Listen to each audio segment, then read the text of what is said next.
Welcome back to another episode of the Outdoor Adventures podcast here on Brownfield. I'm Brent Barnett.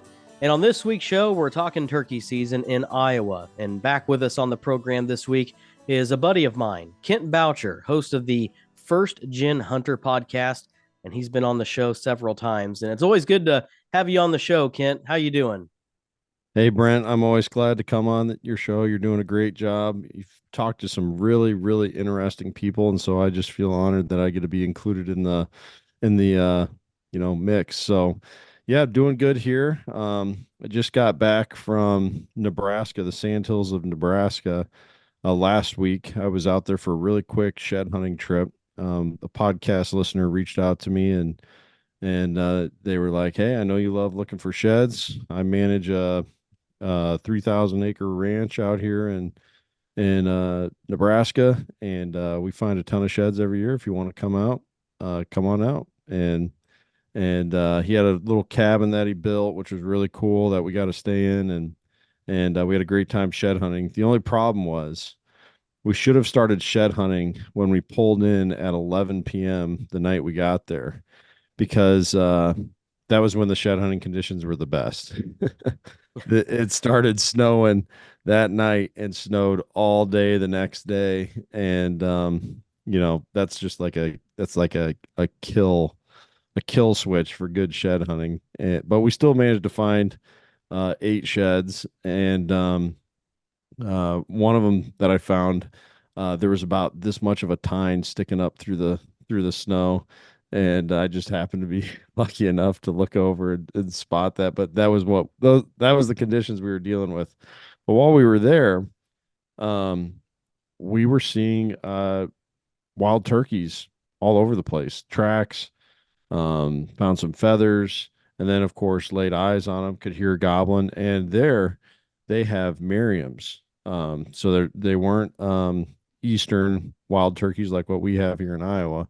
They were Merriams, and so I have hopes of going back and maybe starting a slam of some sort with adding another turkey species to my list that I've harvested. But yeah, I'm excited for turkey season. My buddy Caleb, who was with me yesterday, or not yesterday, last week on that shed hunting trip, he just filled his turkey tag yesterday morning, and I'm ripping ready to go. I thought you'd have one by now. I mean, after last year, you started off so hot. Are you not hunting first season this year? I ended up not buying a first season tag, so I have a season 2 permit. And this will be airing this weekend as we record. It'll be Saturday, so hopefully I've already tagged out by the time this airs, because I'll be going on Friday morning, and hopefully we can get something done there. I will say I got really fired up this week because I was traveling in my role for Brownfield to a farm conference that was in Omaha, so taking Interstate 80 all the way across from Pella to Omaha, and Oh yeah, went before sunrise. Left here at about, I don't know, 5 a.m. or so. So I got to wake up with everything that's as we were awesome. driving along, and different areas on I-80 there all the way to Omaha. I bet I saw up to 10 different groups along that travel there. 10 different flocks of just toms out strutting with a Oh group of hens man. close to the interstate. So that kind of gets you fired up a little bit when it's Oh been yeah. over a year. Yeah, I love that. That's my when you get into hunting, driving becomes so much more enjoyable because you're always watching for wildlife, even if it's non-game species. You see an eagle flying around or something, or a red-tailed hawk perched on you're just more interested, I think, when you're in tune with wildlife, and makes those road trips fun. But yeah, man, I'm fired up. I'm ready to go. I'm hitting it this weekend with an archery tag. That'll be good. I feel like the weather conditions are different from last year. I remember it being cool during the first season. Mm. Second season, there was a big cold front that came through, and from what I'm looking at, I think the forecast has it close to the 80s this weekend in our Yeah. area, Kent. So that'll be. I wonder how that'll play in with the kind of the behavior. Yeah, that's a good question.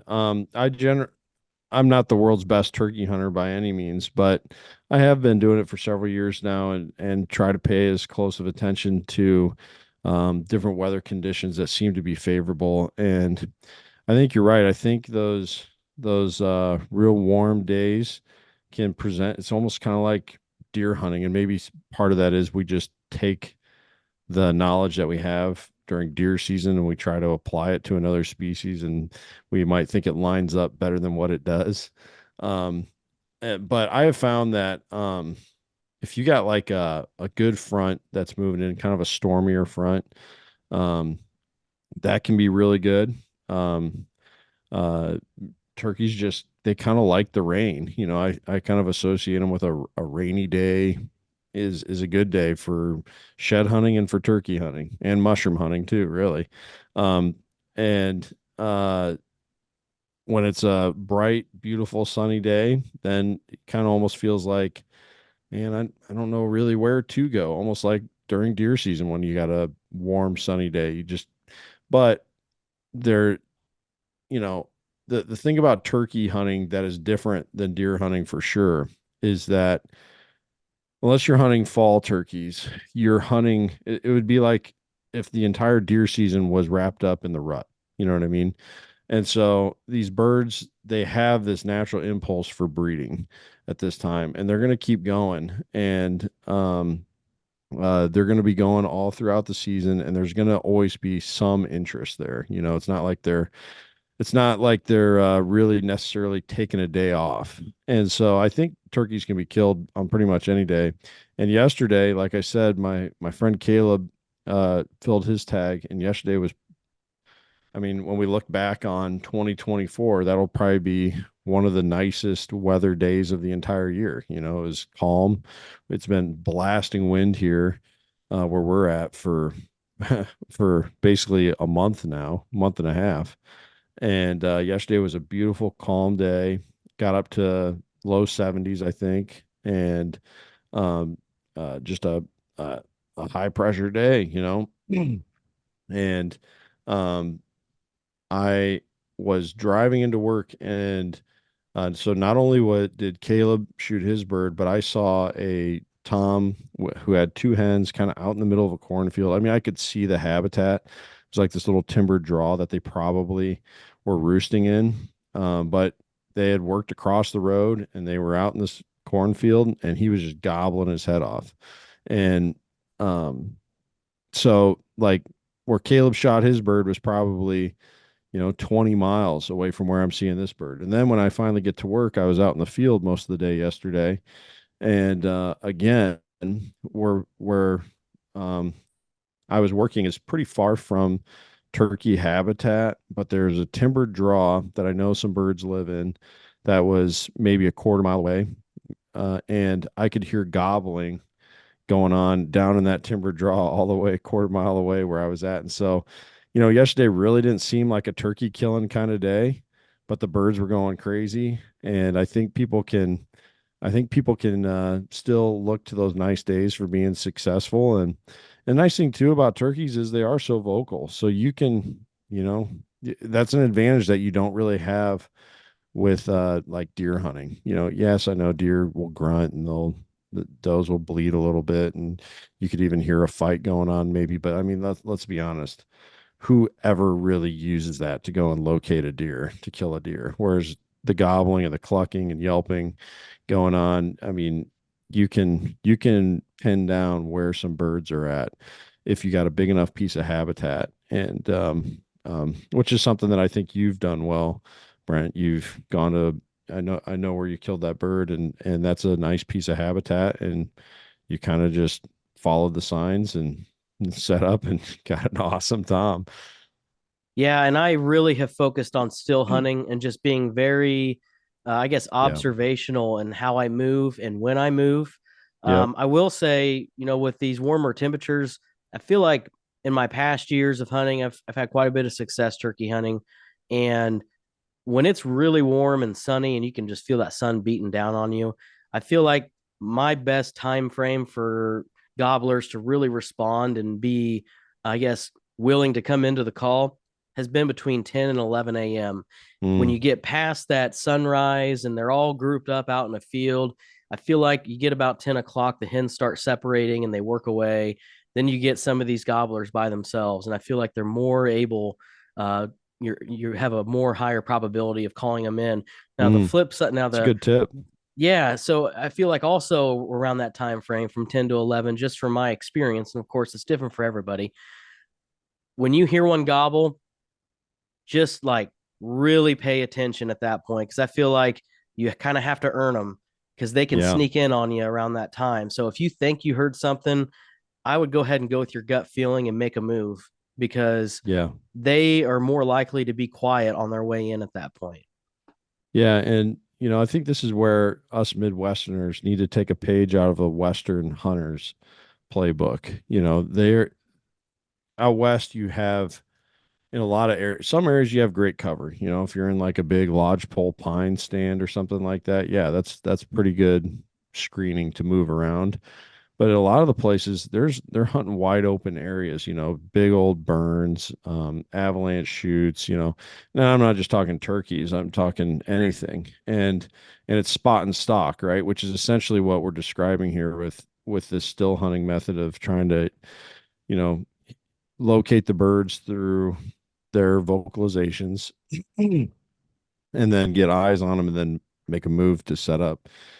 And so really what we're doing is we're spot and stalk hunting.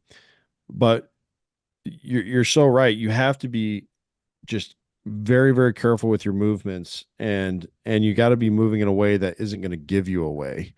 And I think the best way to do that is to use topographical features as much as possible.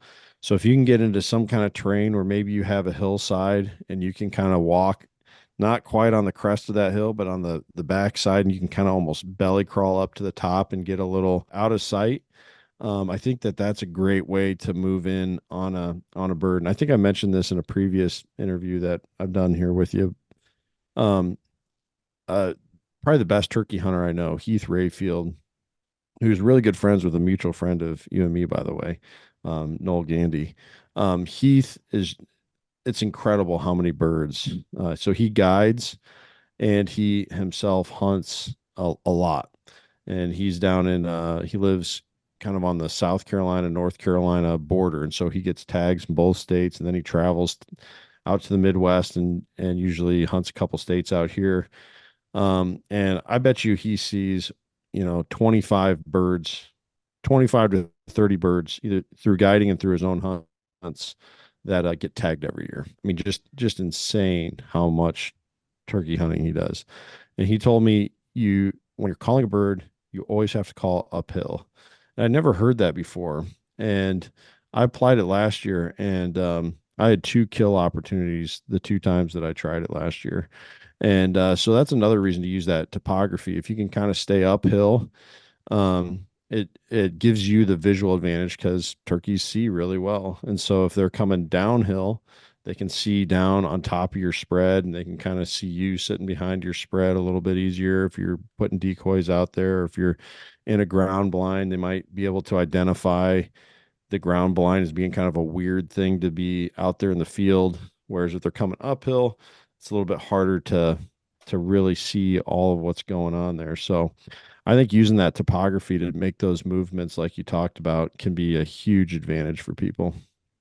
Like you, Ken, I also hunt public, and I carry a decoy with me. I've gone away from carrying my full strut decoy, and Mm, that's because a few years back I had an experience while I was hunting where I called this big tom in across a valley, and he was coming right in. Whenever he crested the hill and saw my full strut decoy, he just completely let down his fan and he turned around and sprinted out of there, mm, took off. And ever since then, I've been a little hesitant to use it. So last year, I went to a Jake decoy with a blue head, and I mean the turkey that I was able to take last year came kind of a soft. I don't want to say a jog into it, right? sure. So I'm going to use that Jake decoy again. I'm just curious what your experience has been with decoys in the past.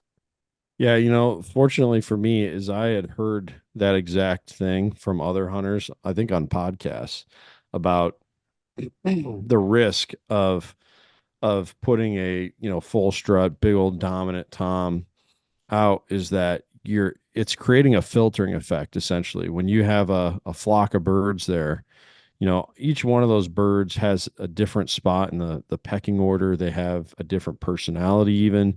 They have different past experiences. Maybe a couple of those birds are really aggressive, but they've already had the snot kicked out of them a couple times this spring, and they're nursing some injuries, and we don't really know what the whole story is. But when you put that big dominant tom out there in the field, you're filtering it down to say, okay, the only bird I want out of this flock is not even just the most dominant bird, but the bird that's the most dominant and willing to approach another dominant bird that's coming into his territory. And that just might not exist. You know what I mean? Like last year when I killed my bird, it was it was the second to the last day of the season, and it was a string of jakes on public land. I was like, I'll take a jake. And if I had put a dominant tom out there, I just do not think those jakes would have come into that spread. You know what I mean? So thankfully, I had already been warned of that potential problem, and so I use I think my spread has one or two jakes, and then I think three hens, and it's just like a small enough group where there's maybe a little bit of that enticement there, like, okay, yeah, these hens they have this jake's attention, so it's worth going and checking out. And it doesn't scare off any subservient birds or submissive birds, whatever the right term is there. Not subservient, subordinate birds. It doesn't scare any of them off. And it allows for the maximum, I guess, opportunity off of any group or any bird that's going to come in, most likely.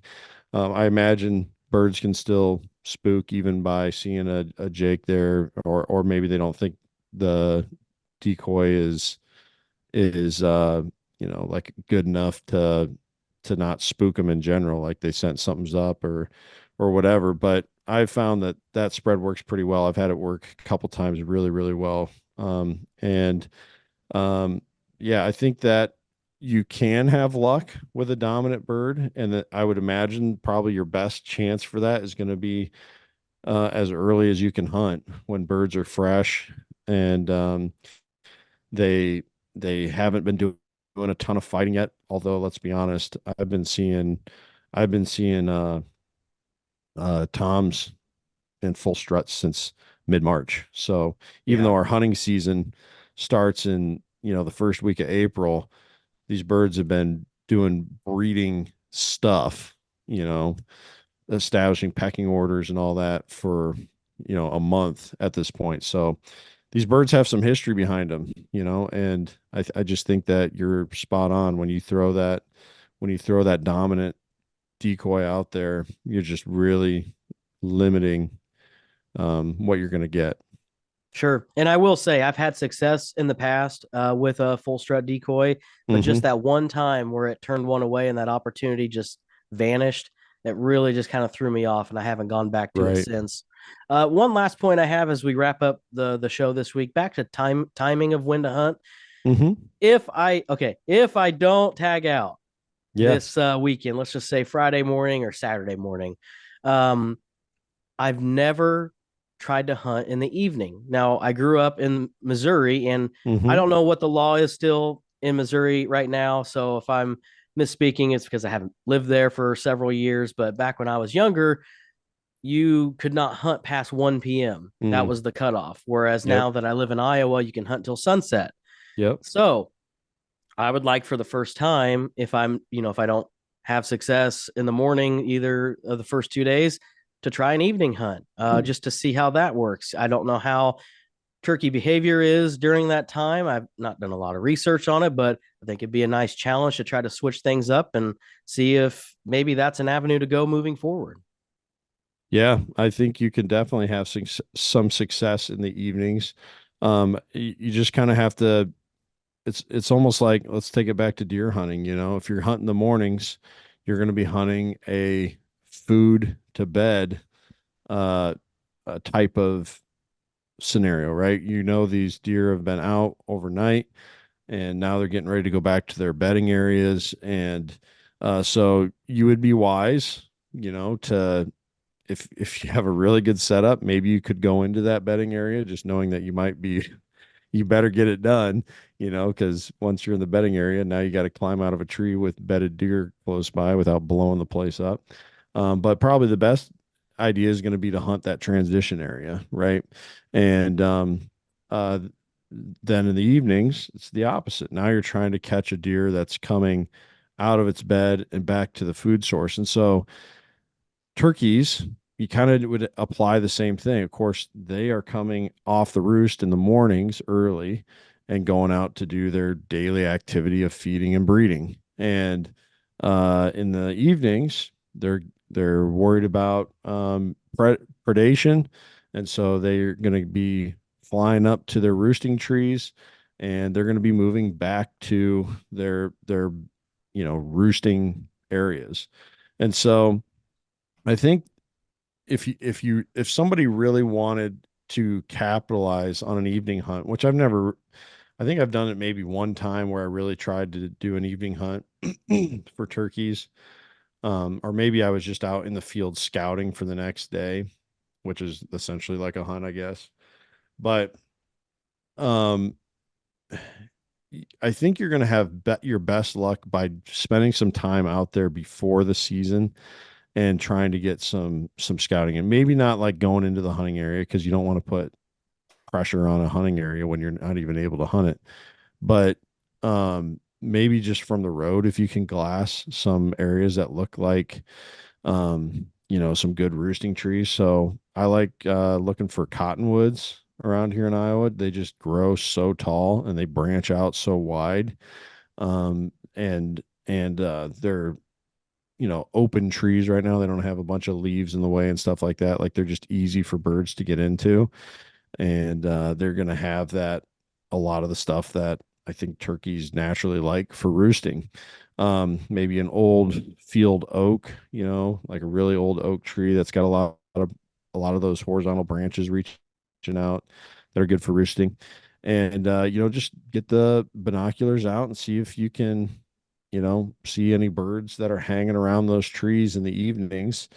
Of course, you're wanting to look for like a good feeding area close by to those trees as well. So if you see like a good green food source where there's going to probably be some insects that are hanging out in there, or maybe some little flower buds that are starting to come along, and just all the different things that a turkey eats this time of year.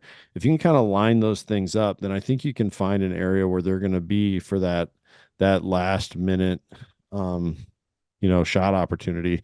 I don't imagine um, calling working all that well. Um, I definitely don't think decoys are going to be super effective right at that last bit of light. Just because it doesn't really make sense to the birds. You know what I mean? Would be my interpretation. Like to see birds gathering around like they're feeding, when they should be going to bed. and Yep. and it just I don't think it's gonna, I mean, I don't know that's gonna hurt your opportunities, other than the fact that when we go and set decoys up, that's when I feel like I'm the closest to blowing up a hunting opportunity, is when I'm running around out there really quick, jamming stakes in the ground and putting birds on them and stuff like that. So I think I would just treat it more like a straight ambush hunt. You could maybe do like some shot gobbles. You might get if you did an owl hoot or something like that, you might be able to locate a tom or something before bed, because they are still jacked up on breeding hormones, and you might be able to take advantage of that. But yeah, I think it's mostly just you're almost turning it into a deer hunt really, and trying to get in a good ambush position, and put the pieces together and be in the right spot at the right time. I do That's a want really to good that's a really good question though. Yeah, I think so too. I do want to have one other point here, kind of taking something from Shane Simpson's channel. He's been on the Mm, show a few yeah. times, and he's an expert turkey hunter, and he's kind of said, if you're worried about pressure, hunting pressure, and you're having, issues getting to areas because there's just a lot of pressure in your area, he's like, Yeah. not a lot of people will sit out there and do all day sits during turkey season, Yeah, and that's true. for him, a really overlooked part of the day is from like noon to 2:30 p.m. And Mm, about that 1 o'clock time frame, he says a lot of times those really mature older gobblers will just all of a sudden just start firing up, gobbling like crazy midday, 1 o'clock. And he's had a ton of success at that mm. time. And I know it gets really hot at that time of the day. Um, I know he has like some of his theories on why it happens, but a large number of the birds he takes will come at about 1 o'clock when he'll get an old mature gobbler really fired up at that time. Yeah, that's a really good point. I imagine like Shane suggested, there's many reasons that could be applying there, but part of it just could be that release of pressure, you know. I think I think that whenever you can do something that most other hunters aren't willing to do, it's eventually going to pay off to you. And let's be honest, most people view turkey hunting as secondary hunting, right? We view deer hunting here in Iowa as number one. Most people. There are some people out there that nope, I am a turkey hunter. You know what I mean? And that's great. But we generally view turkey hunting as like something else to do. You know what I mean? And because we take that kind of casual approach to it, then very few people are willing to do an all day sit for turkeys. But if you have the time, and one of the best ways to create that kind of time is to go on a little turkey trip, like if you can drive a couple hours away from home so that you're like committed to spending the whole day in that place, um, then you're going to be more willing to do an all day hunt like that. And whereas if you're like hunting close to home, which is super convenient, it's very nice to do, but then you're thinking the whole time, well, if I just, nothing's going on right now and it's 10:30 and I was planning to stay to 11, but man, it's just dead. And I could get home and I could get this done and I could get that done. You know what I mean? It just like pulls us out. And so many people, I think, hunt turkeys that way that turkeys, they probably adjust to that pressure when they, especially on public land, if they sense that pressure is moving away from them and out, you know, and you have like a good open meadow or something like that that's just like a killer spot to set up for turkeys, and there's maybe two other guys within a couple hundred yards of that killer spot, and now it's down to just you. The turkeys, I think, could probably sense that threat going away, and if you wait them out, I could definitely see someone getting rewarded like that. So that's a fantastic tip. Kent, best of luck to you this weekend. We'll have to have you on a quick hook back onto the show if we have if either one of us gets something. We'll share some stories. All Yeah, right. that sounds good, man. Good luck to you this weekend. And remember, you can always get an archery tag if your gun season doesn't end how you want, and get back out there and you basically have the entirety of the rest of the season to go and fill that tag. So there's always something good going, but I'm confident that you're gonna go and tag an even bigger gobbler this year than you did last year. I do doubt that the last year was the biggest one I've ever. That That was was an my PR. That awesome was bird. yeah. That was an awesome bird. Folks should watch your YouTube video on that. It's great footage. And you just did a great job adjusting to, it's like, whoa, I got one in my lap right now. I better get set up. And you did it, and we're all worked out. So Yeah. that was true turkey hunting right there. Just like being able to adjust on the fly and remain undetected, and you're out there when nobody else wanted to be out there because I think it was snowing, wasn't it, or sleeting or something. Yeah, a little bit of a mix, and it was a situation where I was still hunting my way in, already kind of getting close to or right around sunrise, and they were already off the roost at that point. And it was pretty windy that day as well. And I just remember doing some calling, and when he gobbled, it was so loud, it just shook me because he was already within probably 40 or 50 yards, and I didn't know it. That's He was like crazy. down in the cover, right? Yeah. And so it's just a moment of panic where you think, drop down to my hands and knees and stick the decoy in the ground and, army crawl off to the side and try to find somewhere to set up. That situation has happened to me one other time. And it's just utter chaos is what it is because they gobble and you're not expecting it to be so loud and something so close, right? Yep. So you never know what you're walking into. You just might That's be at right. the right place at the right time. That's what I love about turkey hunting. It's just the vocalization of it. It's exactly like you said. You could be thinking that, okay, I'm going to have to walk in here and get all set up, and then boom, the second you open your truck door, you're hearing them firing off, and gets the heart racing from the get go. So Yeah. yeah, it's a great time. Kent, thanks for coming back on the show this week. Hey, thanks for having me, Brent. Thanks to all your listeners for tuning in. Again, Kent Boucher with us. Check out his podcast, the First Gen Hunter Podcast, wherever you get your podcast. And thanks for joining us here on This Week on Outdoor Adventures. I'm Brent Barnett.